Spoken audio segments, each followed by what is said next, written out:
Hello दोस्तों, मैं doctor Amit Kumar आप सभी का स्वागत करता हूं आपके अपने चैनल एक स्टडी पॉइंट में। दोस्तों, अभी हम जो डिस्कस कर रहे हैं, हमारा जो अभी फर्स्ट वीडियो भी इस पर आ चुका है टॉपिक पर। हमारा जो टॉपिक है वो है कंसेप्ट ऑफ राइट्स, अधिकार के सिद्धांत। इस पर हमारा फर्स्ट वीडियो कंप्लीट हो चुका है। अब सेकंड पार्ट पर हम डिस्कस कर रहे हैं। सेकंड पार्ट में हम देखते हैं कंसेप्ट ऑफ राइट्स के ही अधिकारों के सिद्धांत। इसमें हमने फर्स्ट पार्ट में वैसे बहुत सारे टॉपिक पर डिस्कस किया है, जैसे इंट्रोडक्शन पर हमने बात की है, या हम कहें इसमें व्हाट इज़ राइट्स, अधिकार क्या होते हैं, ठीक है ना। और इसमें द आइडिया ऑफ राइट्स पर भी हमने बात की, अधिकारों के आखिर ये जो सिद्धांत है जिसमें हमने बात की अधिकार क्या होते हैं। और इसमें हमने ये भी देखा कि ऑब्लिगेशन की हम बात करें, दायित्व क्या होते हैं। लेकिन अभी हमें जो डिस्कस करना है वो है डेफिनेशंस। हम बात करेंगे जो हमारे राइट्स को लेकर बहुत सारे जो पॉलिटिकल फिलोसफर हैं, ठीक है ना, उन्होंने जैसे जैसे समझा उससे के अकॉर्डिंग हमें भी देखते हैं डिफरेंट सोशल साइंस की एक सबसे बड़ी फीचर्स यही है कि बहुत सारे थिंकर जो होते हैं या जो बहुत सारे विचारक हैं वो एक किसी भी कंसेप्ट को लेकर बहुत अलग अलग तरीके से उसको डिफाइन करते हैं। तो हम ये भी देख सकते हैं कि हमारे सामने बहुत सारे ऐसे ऑथर हैं या हम कहीं बहुत सारे फिलोसफर हैं जो राइट्स को लेकर अपने अपने थॉट्स प्रेजेंट करते हैं। सबसे पहले हम लॉस्की के अकॉर्डिंग हम देख सकते हैं, लॉस्की ने बहुत ही अच्छे से उसको डिफाइन किया है। और एक लॉस्की की एक बहुत ही पॉपुलर बुक है grammar of politics. It means अगर हम कहें राजनीति की व्याकरण, एक बहुत ही पॉपुलर बुक लिखी है और उसमें स्पेशली उन्होंने जो अधिकार है, राइट्स हैं, उसको डिफाइन भी किया है। सबसे पहले हम बात करें डेफिनेशन में, तो हम बात कर ही रहे हैं आखिर लॉस्की की जो डेफिनेशन है वो क्या कहती है। राइट्स को लेकर बात करती है, अधिकार पर बात करती है और ये भी कहती है कि सामाजिक जीवन, इट मीन्स अधिकार क्या है, सामाजिक जीवन की परिस्थितियाँ हैं, ठीक है ना, जिनकी अनुपस्थिति में साधारणतः जनरली हम देखते भी हैं। अगर हम कहें राइट्स की एब्सेंस की हम बात करें या विदाउट राइट्स के, ठीक है ना, कोई भी व्यक्ति, किसी भी व्यक्ति का विकास नहीं हो सकता। और जब बात हो कि कंप्लीट डेवलपमेंट कैसे हो पाएगा, तो हमें भी देखते हैं मनुष्य अपना पूर्ण विकास, कंप्लीट डेवलपमेंट नहीं कर सकता, ठीक है ना। एक कंडीशन तो ये आ जाती है कि हम कह सकते हैं सोशल लाइफ, ठीक है ना, कोई भी हम कहें, ठीक है ना, मैन कैन की हम बात करते हैं कि ऐसा कुछ हो ही नहीं सकता, ठीक है ना। कोई भी व्यक्ति अपना कंप्लीट डेवलपमेंट नहीं कर सकता अगर उसके पास अधिकार नहीं है। अधिकारों का होना बहुत ही ज़रूरी है। चलिए उसके बाद हम देखते हैं नेक्स्ट वाइल्ड के अकॉर्डिंग हम बात करते हैं। वाइल्ड ने भी बहुत अच्छे से उसको डिफाइन किया है। अगर हम देखते हैं उन्होंने क्या बात की है कि कुछ विशेष कार्यों को करने के अधिकारों की बात की गई है। और हमें भी देख सकते हैं कि स्वतंत्रता की विवेकपूर्ण मांग का नाम क्या है, अधिकार है। इट मीन्स फ्रीडम को लेकर बात की गई है, ठीक है ना। Claim to freedom in the exercise to certain activity, ठीक है ना। सिंपली उन्होंने बात की है कि फ्रीडम होनी चाहिए, लेकिन फ्रीडम के साथ साथ में हमें भी सिंपली जो फ्रीडम को लेकर तो बात की जा रही है, लेकिन फ्रीडम का एक टारगेट ये भी है, एक एफर्ट्स ये भी है कि उसको अधिकार मिलने चाहिए, ठीक है ना। इन सभी का नाम एक अधिकार दे दिया गया। चलिए उसके बाद एक नाम और है, हम बात कर सकते हैं।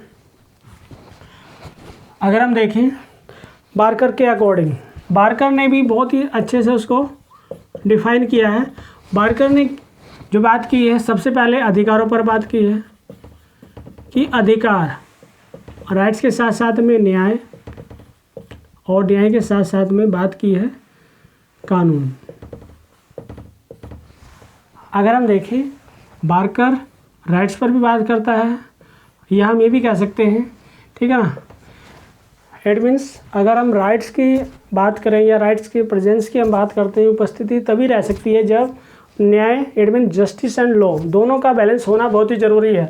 अगर हम कहें विदाउट जस्टिस हमारे अधिकार सुरक्षित रह सकते हैं या हमारा अधिकार का जो कंसेप्ट है वो बैलेंस में रहेगा स्टेट में, ऐसा पॉसिबल ही नहीं है, इम्पॉसिबल। लेकिन हम ये भी देख सकते हैं विदाउट लॉ के अकॉर्डिंग या विदाउट लॉ के बेस पर हम कहें कि हमारा अधिकार और न्याय तो सभी बैलेंस में रहेंगे, इम्पॉसिबल है। तो हम ये देख सकते हैं कि अधिकार राइट्स जो है वहीं पर सुरक्षित हो सकते हैं, वहीं पर प्रोटेक्शन उनको मिल सकती है जब जस्टिस का कंसेप्ट भी बैलेंस में रहेगा, न्याय का कंसेप्ट हम देखते हैं, ठीक है, और इसी के साथ में लॉ का भी कंसेप्ट प्रॉपर बैलेंस में रहेगा। तो बार्कर के अकॉर्डिंग इस तरह की एक डेफिनेशन है। लेकिन अब हमारे लिए ज़रूरी क्या है कि हम जैसे देख सकते हैं राइट्स को लेकर बात की जाती है, पॉजिटिव राइट्स क्या हैं, नेगेटिव राइट्स क्या हैं, उन पर भी हम जानें। आखिर जब सबसे पहले हम देखते हैं निगेटिव राइट्स, आखिर निगेटिव राइट्स होते क्या हैं। स्पेशली हम ये भी देखते हैं कि निगेटिव राइट्स को लेकर बहुत सारे पॉलिटिकल फिलोसफर हैं जो ये मानते हैं कि स्टेट को हम कह सकते हैं स्टेट की पावर, या हम कहें power of the state. It means राज्य की जो 5 शक्ति होती है, ठीक है ना। इट मीन्स हम ये भी देख सकते हैं कि जैसे हम कह सकते हैं कि किसी भी व्यक्ति, ठीक है ना, व्यक्ति में हम कह सकते हैं कि समाज में, अगर हम कहें समाज या फिर हम राज्य की बात कर सकते हैं, व्यापक रूप से कोई भी दखलंदाजी नहीं करना चाहिए। इट मीन्स हम ये भी देख सकते हैं कि राज्य में, ठीक है ना, व्यक्ति की बात की गई है, व्यक्ति की जो भी गतिविधि है, जो भी एक्टिविटी करता है, कोई भी व्यक्ति की हम बात करें, ठीक है ना, राज्य की ओर से उसको फुल फ्रीडम दी जानी चाहिए। इट मीन्स कोई भी रिस्ट्रिक्शंस, कोई भी बंधन या बाधाएं उत्पन्न नहीं करनी चाहिए। सिंपली हम देख सकते हैं, जैसे एक एग्जाम्पल के रूप में भी हम इसको समझ सकते हैं। एग्जाम्पल सबसे बेटर यह हो सकता है हमारे लिए, जैसे हम बात कर रहे हैं कि राज्य को कम से कम इंटरफेयर, इट मीन्स हस्तक्षेप करना चाहिए, तो उसके लिए सबसे बेटर क्या है, हम कह सकते हैं एग्जाम्पल के रूप में, जैसे हम कह सकते हैं कि विचार और अभिव्यक्ति करने का अधिकार। इट मीन्स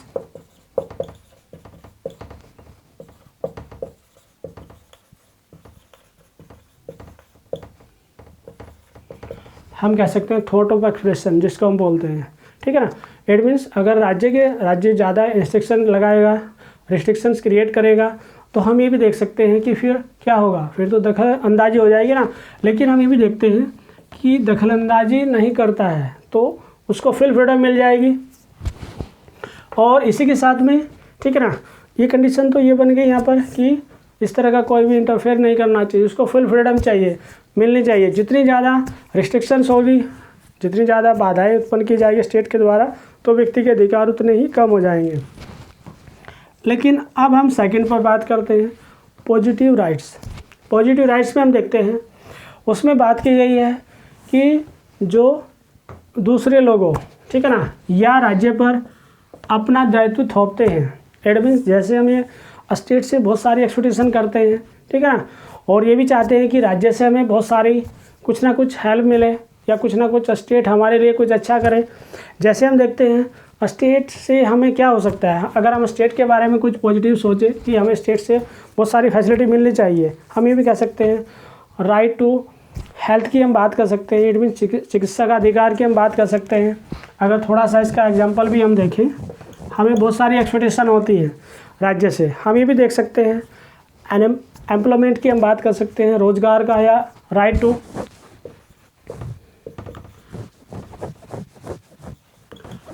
टू एम्प्लॉयमेंट की हम बात कर सकते हैं, रोजगार का अधिकार, वो भी सब स्टेट से ही है, तो उसको हम पॉजिटिव राइट्स की कैटेगरी में रखते हैं। और इसमें हम ये भी थोड़ा सा देख सकते हैं चिकित्सा का अधिकार, ठीक है ना, राइट टू हेल्थ की हम बात कर सकते हैं, राइट टू हेल्थ की बात की जा सकती है। और कानूनी समानता के अधिकार, ठीक है ना, इट मीन्स लॉ की हम बात करते हैं, या राइट टू इक्वालिटी की हम बात कर सकते हैं कि कानून सभी के लिए जैसे समान होते हैं, ठीक है ना, उसमें किसी तरह का कोई भेदभाव नहीं होना चाहिए, तो उसको हम क्या बोल सकते हैं, पॉजिटिव राइट्स, ठीक है ना। लेकिन ये सारी पॉसिबिलिटी कहाँ पर है, स्टेट में ही पॉसिबल हो सकता है। लेकिन अब हमारे लिए ज़रूरी ये भी है कि हम ड्यूटीज़ पर भी थोड़ा सा बात करें, कर्तव्य क्या होते हैं। अभी तक तो हम अधिकारों के बारे में जान रहे हैं, बहुत सारे डेफिनेशन भी हमने देखी, लेकिन अब हम देखें कि आखिर ड्यूटीज़ किसको हम बोलते हैं। और हम ये भी देख सकते हैं कि जैसे हम अधिकारों की हम स्टेट से एक्सपेक्टेशन करते हैं, उम्मीद करते हैं कि अधिकार मिलने चाहिए, लेकिन हम ये भी देखते हैं कि अगर अधिकार, हम देखते हैं राइट्स का अगर कोई इम्पोर्टेंस होता है स्टेट में, तो उसके साथ साथ में ड्यूटीज़ का भी एक इम्पोर्टेंस होता है। अगर हम कहें विदाउट राइट्स के बिना ही हम कह सकते हैं कि हम ड्यूटीज़ को फॉलो करेंगे, नहीं, ड्यूटीज़ के साथ साथ में राइट्स का होना भी बहुत ही ज़रूरी है। या हम कहें राइट्स होंगे तो ड्यूटीज़ भी होंगी, या हम कहें ड्यूटीज़ होंगी तो राइट्स भी होना ज़रूरी है। लेकिन हम ये भी देख सकते हैं हमारे कुछ अपने ड्यूटीज़ होते हैं, अपने हम कह सकते हैं, अगर हम देखें स्पेशली अगर हम बात करें, स्पेशली हम ये भी देख सकते हैं कि अपने प्रति भी कुछ कर्तव्य होते हैं। इट मीन्स हम कह सकते हैं ड्यूटी टुवार्ड्स, ठीक है ना, ड्यूटी टुवार्ड्स सेल्फ। इसमें हम ये भी देख सकते हैं लेकिन हम ये भी देखते हैं फैमिली को लेकर भी हम कह सकते हैं, ड्यूटी टुवार्ड्स फैमिली की हम बात कर सकते हैं। और इसमें फैमिली के साथ साथ में विलेज, जैसे हमारे कुछ स्पेशली जो कुछ ना कुछ ड्यूटीज़ होती है विलेज को लेकर भी होती है। और नेबर्स की हम बात कर सकते हैं, पड़ोस के लेकर भी हमारी कुछ रिस्पॉन्सिबिलिटी होती है या हमकी ड्यूटीज़ होती है। लेकिन इसमें सबसे ज़्यादा ज़रूरी अगर हम देखें, इस पर तो हम बात कर ही रहे हैं, लेकिन अब हम थोड़ा सा जानें कि आखिर ड्यूटी टुवार्ड्स स्टेट की अगर हम बात करते हैं, जैसे हम राज्य के प्रति कुछ कर्तव्य भी हमारे होते हैं, जैसे हम कह सकते हैं कर देना,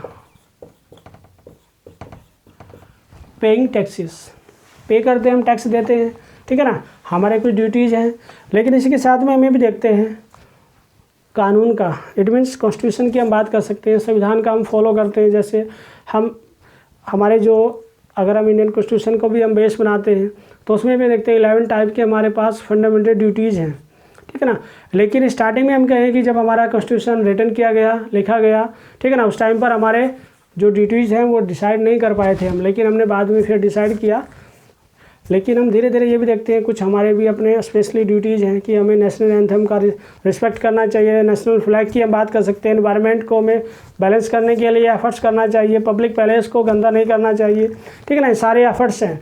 लेकिन हम ये भी देखते हैं, फिर हम देखते हैं पब्लिक प्रॉपर्टी को कोई लॉस नहीं पहुँचाना, वो सभी के लिए अप्लाई हो सकता है, ठीक है ना, जिसको हम बोलते हैं सार्वजनिक संपत्ति।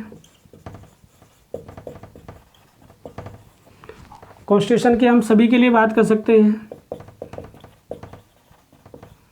संविधान का पालन करना है, ठीक है ना, रिस्पेक्ट करनी है, हम फॉलो तो करते हैं लेकिन उसका रिस्पेक्ट भी करना है।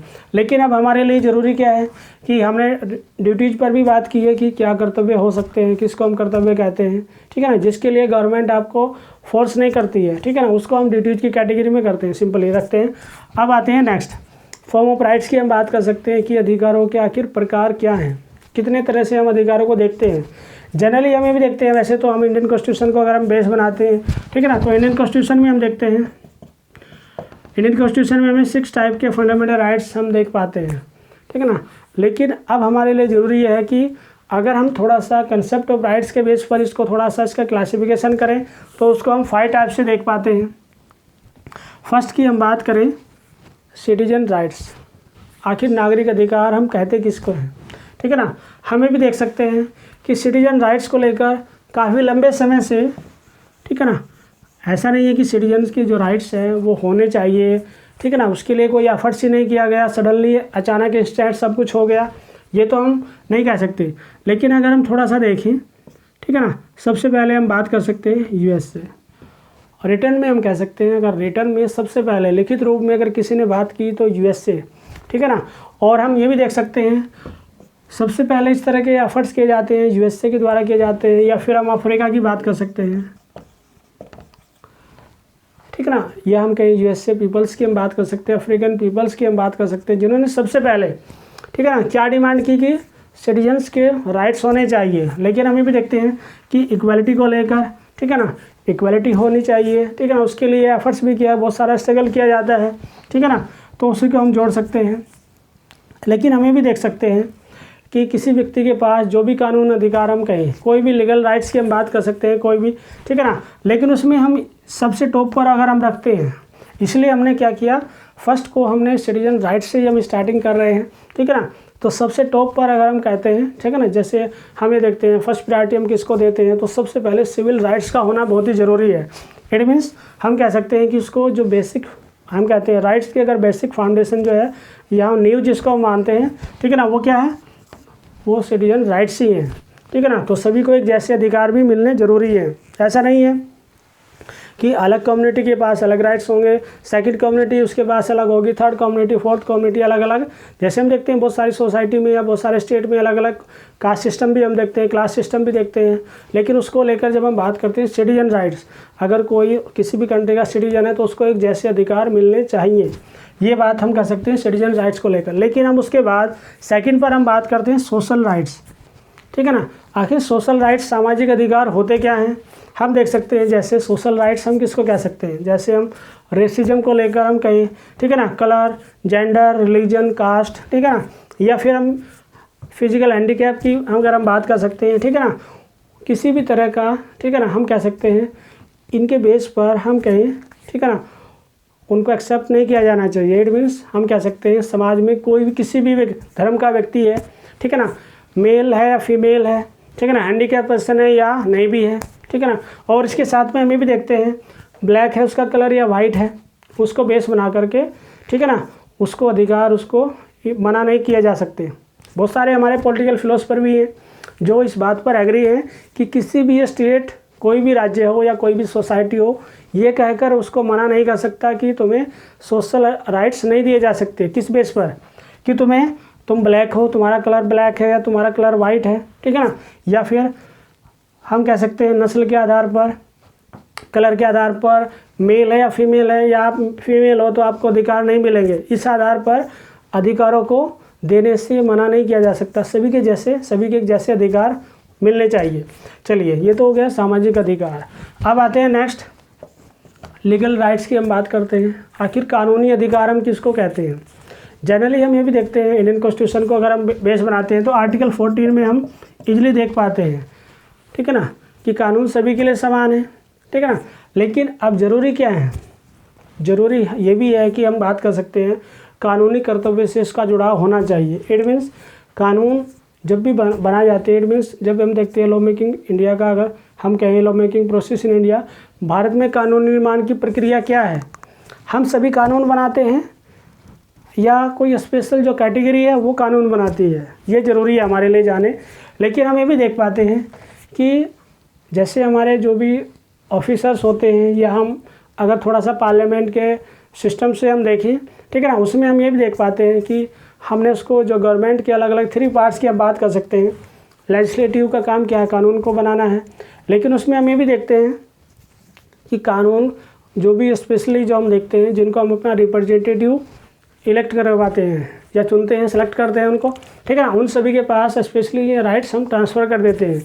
लेकिन हम ये भी देखते हैं कानूनी कर्तव्य से इसका जुड़ाव। इट मीन्स कानून बनाए जाते इसलिए हैं क्योंकि वो प्रॉपर स्टेट में बैलेंस रख पाएँ, ठीक है ना। लेकिन अब ये भी देखते हैं जो कानून बनाए जाते हैं उससे क्या होता है? सबसे बड़ा बेनिफिट तो हम ये भी कह सकते हैं कर्तव्य का अभाव। इट मीन्स क्या होता है, कानून बनने के बाद हम थोड़ा सा क्या करते हैं, जब भी कोई कानून बन जाते हैं तो ठीक है, तो हमें फ्रीडम हमारी इम्प्रूव हो सकती है, हमारे अधिकार और ज़्यादा सुरक्षित होंगे, तो हम फ्रीडम फील ज़्यादा करेंगे, ठीक है ना। लेकिन ये भी होता है फिर कानून बदलने की क्षमता हम सब में नहीं होती है, ठीक है ना।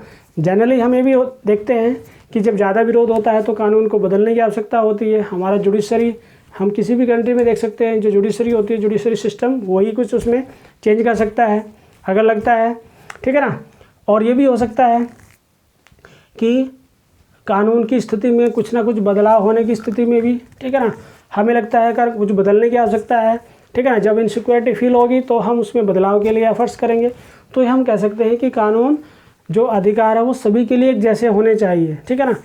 और अब आते हैं नेक्स्ट, हम देखते हैं नेक्स्ट की अगर हम बात करें मोरल राइट्स, ठीक है ना, नैतिक अधिकार। अगर हम कहें नैतिक अधिकार किसको कहते हैं, सिंपली हम बात कर सकते हैं इसमें अधिकार धारक।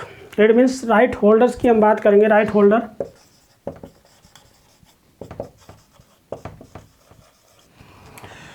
इट मीन्स क्या है, राइट होल्डर, ठीक है ना, का व्यवहार एक खास तरीके से काम करने का अधिकार है। इट मीन्स अगर हम कहें वह नैतिक रूप से ऐसा करने के लिए स्वतंत्र है। आप थोड़ा सा इसको समझना है, ठीक है ना, क्योंकि लीगल राइट्स पर आकर के थोड़ा सा हमें लगता है पता नहीं क्या होगा ये सब। सबसे पहले हम जानें आखिर मोरल राइट्स क्या होते हैं। जैसे हम देखते हैं हमारे कुछ अपने अलग ही हमारे मोरल राइट्स होते हैं, ठीक है ना। स्पेशली कॉन्स्टिट्यूशन में इस तरह के राइट्स देने की बात नहीं की जाती। इट मीन्स हम ये भी देखते हैं जैसे हम हमारी अपनी रिस्पॉन्सिबिलिटी अलग अलग होती है, ठीक है ना। और हम ये भी देख सकते हैं कि सपोज करें अगर हम इसको हम डोनेट करते हैं, कुछ भी डोनेट करना चाहते हैं तो हमारा अपना अधिकार है, हम किसी को कितना डोनेट करेंगे, ठीक है ना, या नहीं करेंगे, ठीक है ना, वो हमारा अपना अधिकार होगा। इट मीन्स हम देखते हैं राइट होल्डर्स की बात की गई है, अधिकार धारक। इट मीन्स जिसके पास अधिकार है, जो जितना चाहे, ठीक है ना, डोनेट करेगा तो उसका अपना अधिकार है, उसकी अपनी डिसीजन ले सकता है वो, ठीक है ना। और ख़ास तरीके का स्पेशली उसका पास राइट्स होता है, ठीक है ना। कोई गवर्नमेंट भी इंसिस्ट नहीं करेगी कि आपको इतना डोनेट करना ही करना है, ठीक है ना, या कोई सोसाइटी आपको इंसिस्ट करेगी, कोई सोसाइटी उसको इसके लिए इंसिस्ट नहीं कर सकती, वो आपके पास अपना अधिकार होता है। और ये भी होता है कि ऐसा करने के लिए वह पूरी तरह से स्वतंत्र भी होता है, ठीक है ना, फुल फ्रीडम उसके पास होती है। क्यों? उसको कोई ऐसा नहीं है कि कोई किसी सिस्टम का या हम कहीं सिस्टम से वो डर रहा है या सिस्टम के डरने की वजह से ऐसा कर रहा है, सोसाइटी या कोई सोसाइटी इंसिस्ट कर रही है, कोई गवर्नमेंट इंसिस्ट कर रहा है, कोई पुलिस उसको इंसिस्ट कर रही है, कोई उसको बाध्य नहीं कर सकता, वो इसलिए उसको हम बोलते हैं नैतिक अधिकार। उसके बाद आते हैं नेक्स्ट पॉलिटिकल राइट्स। वो सब और भी ईजी हो जाता है हमारे लिए। पॉलिटिकल राइट्स के बारे में हम सभी जानते हैं। आखिर राजनीतिक अधिकार क्या होते हैं हम कह सकते हैं। राइट टू वोट की हम बात कर सकते हैं, मतदान का अधिकार, ठीक है ना। जब हम देखते हैं डेमोक्रेटिक सिस्टम में एक एडल्ट सफरेज की हम बात कर सकते हैं, जिसको हम बोलते हैं वयस्क मताधिकार, ठीक है ना। जो भी एडल्ट की कैटेगरी में आ जाता है उन सभी के पास बहुत सारे कॉमन राइट्स उसको मिल जाते हैं, ठीक है ना। लेकिन हम ये देखते हैं राइट टू वोट की हम बात कर सकते हैं, मतदान का अधिकार उसके पास, ठीक है ना, होता है। उसके बाद हम कह सकते हैं राइट टू बी इलेक्टेड, ठीक है ना, निर्वाचित होने का अधिकार, ठीक है ना। वह निर्वाचित भी हो सकता है, it means as a candidate के रूप में भी वह हमारे सामने आ सकता है। उसके बाद हम बात कर सकते हैं, ठीक है ना, right to speech and expression की हम बात कर सकते हैं, भाषण, ठीक है ना, वह भाषण भी दे सकता है और अपने विचार पब्लिक के सामने भी रख सकता है। उसके बाद अगर हमें सब कुछ ठीक लगता है तो ठीक है, अदरवाइज हम ये भी होता है जब भी कोई गवर्नमेंट हम देखते हैं, ठीक है ना, डेमोक्रेटिक सिस्टम में हम बात कर सकते हैं तो उसमें हम कह सकते हैं हम गवर्नमेंट को क्रिटिसाइज भी कर सकते हैं, ठीक है ना। ये सब भी एक पॉलिटिकल राइट्स की कैटेगरी में ही आते हैं। तो हमने पॉलिटिकल राइट्स पर भी बात की, तो इन सभी पर हमने डिस्कस किया है। लेकिन उसके बाद भी अगर आपकी कोई भी क्वेरी है, ठीक है ना, तो आप कमेंट बॉक्स में मेंशन कीजिए। और इसका अभी थर्ड पार्ट आना अभी बाकी है, वो भी जल्दी आपके सामने होगा, ठीक है ना। वो बहुत ही एक इम्पॉर्टेंट पार्ट है, इसका हम देखेंगे। वैसे तो सारे तीनों पार्ट पर अगर हम इसको अच्छे से समझना चाहते हैं तो फर्स्ट पार्ट भी, ठीक है ना, हमारे लिए उतना ही इंपॉर्टेंट है जितना कि सेकंड पार्ट, और सेकंड पार्ट के साथ साथ में थर्ड पार्ट भी हमारे लिए बहुत ही एक इम्पॉर्टेंट है। थ्योरी जो राइट्स पर हम बात करेंगे, जो थर्ड पार्ट होगा उसमें हम देखेंगे सोशल कॉन्ट्रैक्ट की जो थ्योरी है, ठीक है ना, उसके पॉइंट ऑफ व्यू से किस तरह के राइट्स को लेकर बात की जाती है, ठीक है ना। और इसमें लिबर्टेरियन थ्योरी पर हम बात करेंगे और यूटिलिटेरियन थ्योरी पर भी हम बात करेंगे, यूएनओ पर भी हम बात करेंगे, यूएनओ किस तरह के राइट्स के लिए परमिशन देता है, ठीक है ना। तो दोस्तों ठीक है, नेक्स्ट पार्ट में मिलते हैं। Thanks for watching the video.